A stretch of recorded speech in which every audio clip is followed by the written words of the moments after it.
পার্থক্য শব্দের মধ্যে থাকলে আমরা চরিত্রের মধ্যে কোন চেঞ্জটা করবো সেটাই। দেখো ভাই, শব্দের মধ্যে রস্বই থাকলে চরিত্রের মধ্যে এ হয়ে যাবে, শব্দের মধ্যে সরেয়া থাকলে এটা ও হয়ে যাবে, শব্দের মধ্যে রস্ব উ থাকলে এটাও তোমার ও হয়ে যাবে। তারপর রস্বই যুক্ত থাকলে রস্বই বাদ যাবে, বাদ যাবে। আবার বড় শব্দগুলো ছোট হয়ে যাবে, আবার কঠিন শব্দগুলো সহজ হয়ে যাবে। এই 6টা পার্থক্য জানলে তুমি মোটামুটি সাধু চরিত্রের চেঞ্জগুলো করতে পারবে।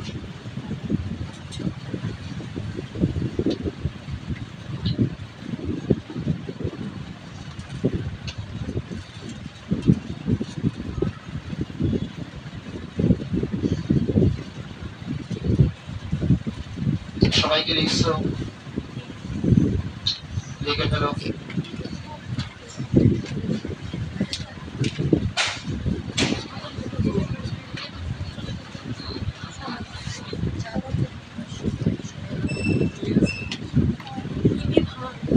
আমি একটা একটা উদাহরণ সেট করে দিই, তাহলে সহজে বুঝতে পারবো। বলো প্রথমে আমরা কি রস্বই বলে কি হয়ে যাবে? এ।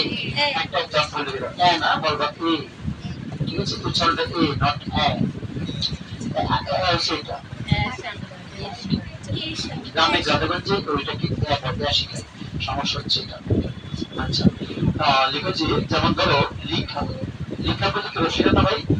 রসি বলে আমরা কি বলে দিব? এ। আমরা কি লিখবো সত্যি ভাষায়? লিখা বললে সাধু বলবে, লেখা বললে চরিত্র। তোমরাই বলে দিল শিখা, আমরা বলবো কি? শেখা। যদি বলছো কি না, আমরা কি বলবো? হ্যাঁ। যদি সবাই আ থাকে আমরা ও বানিয়ে দেবো। যেমন ধরো তোলা, তোলা আকার আছে না, আমরা চরিত্র ভাষায় কি বলতে হবে? তোলো। যদি বলা হয়েছে বোনা, হয়ে যাবে কি? বনো। আকারটা ওকার হয়ে যাবে, বনাহাস হয়ে যাবে বনুহাস। রস্যটা ও হয়ে যাবে। যেমন ধরো উঠা, রস্য আছে, এটা হয়ে যাবে ও, উঠা। তোমাদের বলে বাচ্চারা শোনো, শোনো বললে রস্যটা হয়ে যাবে কি? শোনো। ওকার, রস্য থাকলে ওকার হয়ে যাবে। রস্যই যুক্ত থাকলে আমরা রস্যকে বাদ দিয়ে দিব। যেমন ধরো চাইব, চাইব বলে কি হয়ে যাবে? চাও। খাইব বলে কি হয়ে যাবে? খাবো। বড়গুলো বলে কি হয়ে যাবে? ছোট। যেমন ধরো তাহাদের, তাহাদের বড় আছে না, সেটা আমরা কি লিখবো? তাদের। যদি পরীক্ষায় ওরা বলে করিতেছে, আমরা বলবো করছে, করছে, তাই না? যদি ওরা বলে কঠিন শব্দ, আমরা দেব কি? সহজ শব্দ। ওরা বলবে কর্ণ, আমরা কি বলবো? কান। ওরা বলবে মস্তক, আমরা বলবো কি? মাথা। আরেকটা আছে, চাইলে বের করতে পারো। টি, টি তন্ত্রে বলে কি হয়ে যাবে?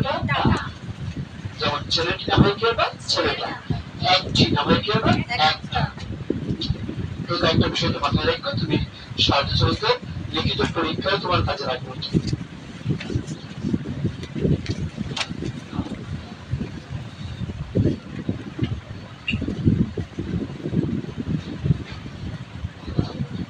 চলো আমরা কোথায় জানাচ্ছিলাম? লেখা শেষ করা আগে শেষ করে আসবে, শেষ করবো। উদাহরণ লিখো, আমি টাইম দিচ্ছি, সমস্যা নাই, রিল্যাক্সে লিখো।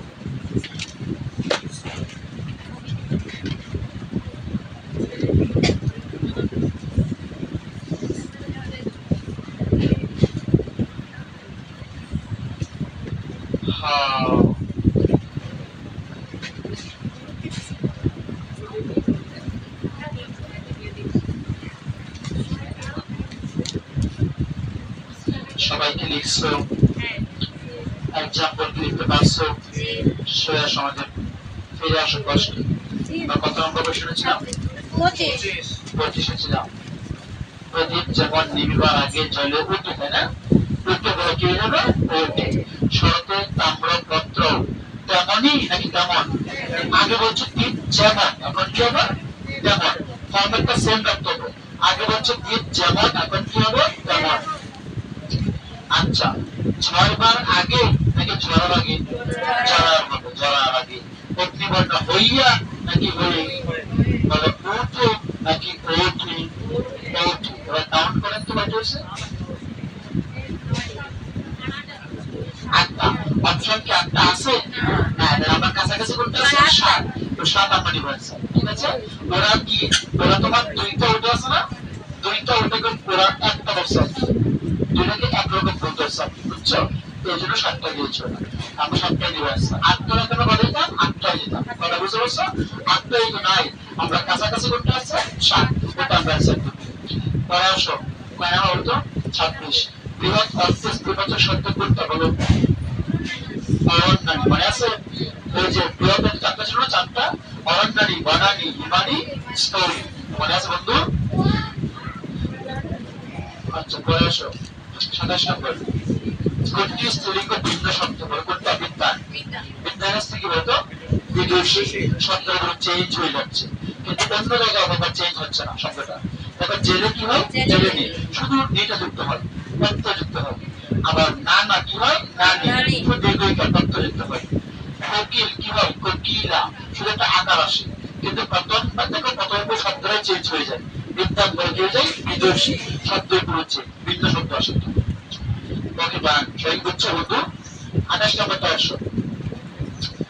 অবাধগ্রস্ত বলে কোন ভাষা? চলিত। সবাই খেয়াল করো, অবাধগ্রস্ত নাকি ত? আমরা শিখেছিলাম এটা। অবাধগ্রস্ত হবে নাকি ত হবে? অবস্থান বোঝালে কি হয়? শুধু থ হবে, তাহলে ত হবে এটা। এখানে দু আছে একটা। আচ্ছা, অবাধগ্রস্ত ছেলেটি নাকি ছেলেটা? ছেলেটা হবে। দুরবস্থা নাকি অবস্থা? অবস্থা নাকি অবস্থা? আকারটা কি হবে? আকারটা হবে না, আকারটা বাদ দাও, দুরবস্থা হয়ে গেছে।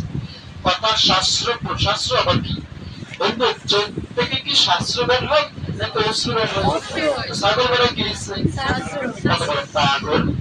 শাস্ত্র হবে কি না? অস্ত্র। নয়ন মানে কি রাত নাকি রয়? না, রতন হবে না? রতন না। বর্ণনা করিল নাকি করল? কোন আনসার কয়টা দিবা?